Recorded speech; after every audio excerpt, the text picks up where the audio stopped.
جو خیروں کے خزانے ہم ان کو نہیں جانتے، آپ اپنے علم اور اپنی سخاوت اور اپنے کرم کے بقدر ہمیں ساری وہ خیریں عطا فرما۔ اے اللہ آج تک جو ہم سے کوتاہیاں ہوئی معاف فرما۔ اے اللہ اس کو محنت کو نہ کیا، اپنی جانوں پر ظلم کیا، اس کو معاف فرما۔ ہم نے امت مسلمہ پر محنت نہ کی، جان اور صلاحیت اور مال نہ لگایا، اس کو معاف فرما۔ اے اللہ یہ غیر قومیں جو جہنم کا ایندھن بن رہی ہیں، ان کے لیے ہم نے اسلام کو پیش نہ کیا، اس جرم کو معاف فرما دے۔ اے اللہ پچھلی خطاؤں کو معاف فرما دے۔ اے اللہ ہمارے دلوں میں ایمان کا کمال عطا فرما، ایمان اپنی معرفت کا نور عطا فرما، جیسے آپ کا ارشاد ہے کہ ایمان والے سب سے زیادہ عشق اور محبت اللہ سے کرتے ہیں، وہ عشق ہمیں عطا فرما دے، ایمان کا کمال عطا فرما دے، حضور صلی اللہ علیہ وسلم کی سچی محبت ہمیں عطا فرما دے، اور حضور کی محنت پر ساری جان اور مال لگانے والا بنا دے۔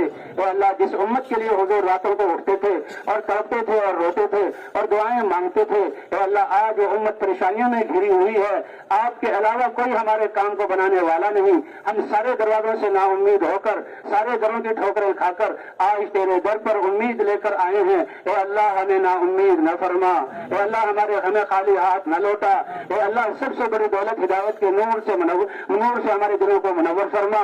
اے اللہ اپنی ذات کا سچا عشق اور محبت ہمیں عطا فرما، حضور صلی اللہ علیہ وسلم کی سچی محبت عطا فرما۔ اے اللہ حضور صلی اللہ علیہ وسلم کی اتباع ہمیں عطا فرما۔ اے اللہ اس محنت کو حضور صلی اللہ علیہ وسلم کے طریقے پر کرنے والا بنا۔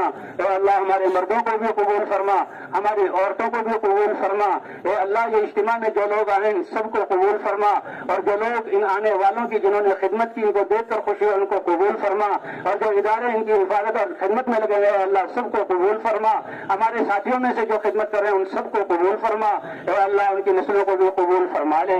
اے اللہ آپ کے تو خزانے بھرے ہوئے ہیں نعمتوں سے، انعامات سے بھرے ہوئے، اے اللہ وہ ساری خیریں جو آپ نے اپنے نیک بندوں کو دی وہ ساری خیریں ہمیں عطا فرما، اور اے اللہ جن شرور سے حضور صلی اللہ علیہ وسلم نے پناہ مانگی ان شرور سے پناہ عطا فرما۔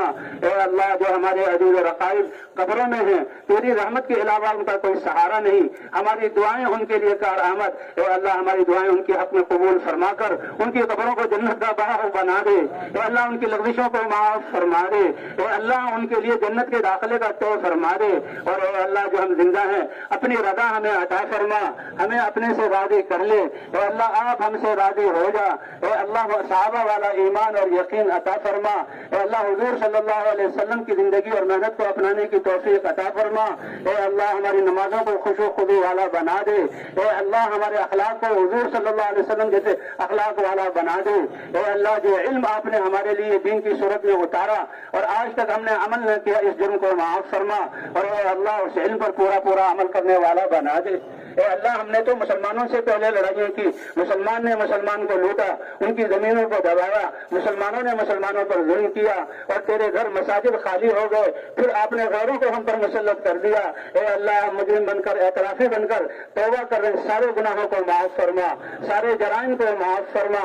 اے اللہ جس دین اور احکام کو اپنا کر آپ مدد فرماتے ہیں اور ان مدد محنت کرنے والوں کی طرف میلی آنکھ سے دیکھنے والوں کے سے کفایت فرماتے ہیں، اے اللہ تو ہماری مدد فرما، اے اللہ ہماری کفایت فرما۔ اللہم انا نجعلک فی نحورہم ونعوذ بک من شرورہم۔ اے اللہ ہمارے بیماروں کو شفا عطا فرما، مقروضوں کی قرضوں کی ادائیگی کی صورت عطا فرما۔ اے اللہ پریشان والوں کی پریشانیوں کو دور فرما۔ اے اللہ آپس کے لڑائی جھگڑوں کو ختم فرما، نفرتوں کو محبتوں سے بدل دے، بھائی چارے والی زندگی عطا فرما دے۔ اے اللہ ہماری مسجدوں کو 24 گھنٹے ان اعمال سے آباد فرما دے جو اعمال مسجد نبوی میں ہوا کرتے تھے۔ اے اللہ ہمارے زمانے ہماری بستیوں کو اور شہروں کو حضور صلی اللہ علیہ وسلم کے زمانے کی مدینے کی بستی جیسا بنا دے۔ اے اللہ ہمیں وہ صفات عطا فرما دے۔ اے اللہ ہمیں رحم سے راضی ہو جا، ہمیں اپنے سے راضی کر لے۔ اے اللہ موت سے پہلے ہمیں تقوی والی زندگی عطا فرما اور حضور صلی اللہ علیہ وسلم والی سیرت والی زندگی عطا فرما۔ اے اللہ بچے کو دین کی محنت کے لیے قبول فرما۔ اے اللہ مسلمانوں کے گھروں میں بد پیدا ہونے والے بچے معاشرے کی وجہ سے بگڑ کر اے اللہ بچے بے قابو ہو گئے، اے اللہ ہمارے نسلوں کی حفاظت فرما۔ اے اللہ باطل والوں نے قوتیں صرف کر کے دجالی فتنے چاروں طرف پھیلائے ہوئے، اے اللہ ہماری اور ہماری نسلوں کی حفاظت فرما۔ اے اللہ ہماری مساجد کی حفاظت فرما، ہمارے قرآنی مکاتب کی حفاظت فرما، ہمارے دینی اداروں کی حفاظت فرما۔ اے اللہ جتنے ادارے ہیں سب کو تقوی والی زندگی عطا فرما، صحابہ کی طرف انسانیت کی خدمت کرنے والا بنا، اور حضور صلی اللہ علیہ وسلم نے جو اخلاق دیے سب ادارے والوں کو ان اخلاق پر آنے کی توفیق عطا فرما. اے اللہ رحم اور کرم کا معاملہ فرما.